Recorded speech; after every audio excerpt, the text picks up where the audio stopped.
What is going on, everyone? So today we're going to be talking about the Su-30SM and the thrust vectoring and if it's broken or not in War Thunder. Now, really, I want to first blatantly say that these 1v1s we're just messing around. This isn't really a whole lot of rules. All we're doing is flying past each other.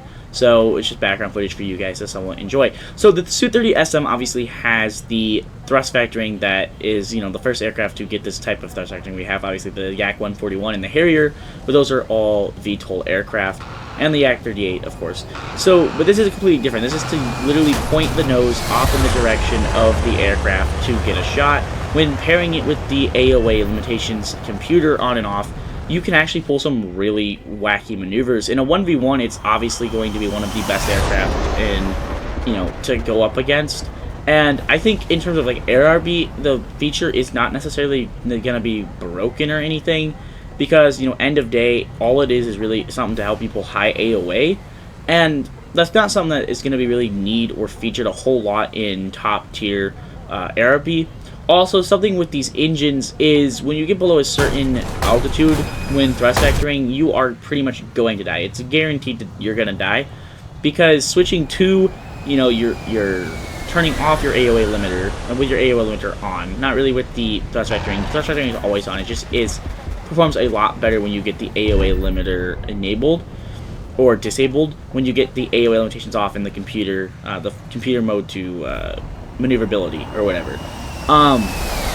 That is when you're gonna struggle. If you get to low altitude, you are going to die if you get too low in that sense. It's pretty much you're falling out of the sky. So really, my hyenas is that the Su-30 is definitely going to be one of the best aircraft in a 1v1. It's already quite funny with thrust vectoring. You can kind of just sit there.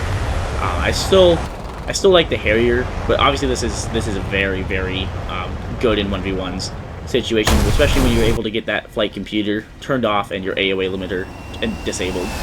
But honestly, the thrust vectoring I don't really think is going to be too game breaking, simply because there's just not really 1v1s happening in ARB. Really, what's happening in ARB is beyond visual range, and for an aircraft to be really good in ARB, you need to have the ability to have a good radar and great, Fox 3s. And obviously the Su-30 is now getting the new Fox 3, so it is going to be brought up to a standard, a higher standard, but it's still, I don't want to say it's going to be absolutely broken, because I don't really think it's going to be. I think the thrust vectoring is a very neat feature, and it opens gateways to aircraft like the F-22 Raptor, the Su-57. All these aircraft have thrust vectoring. These are all aircraft that we'll see in the future of War Thunder.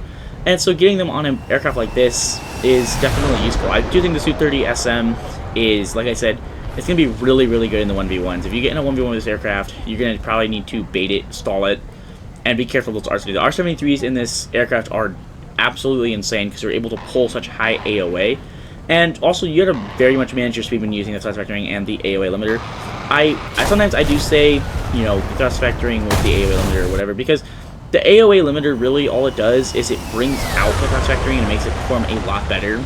And you're able to, max deflect your elevators, which definitely helps you. But the thrust vectoring just stands out a lot more when you get your AOA limiter off and your AOA limitations disabled. That really makes the thrust vectoring stand out. The thrust vectoring alone is always on. You have to get that AOA computer turned off for it to really stand out. Anyways, if you guys enjoyed this video, please consider hitting that like button and subscribing. Only about 7% of my current viewers are subscribed, and it really helps out the channel.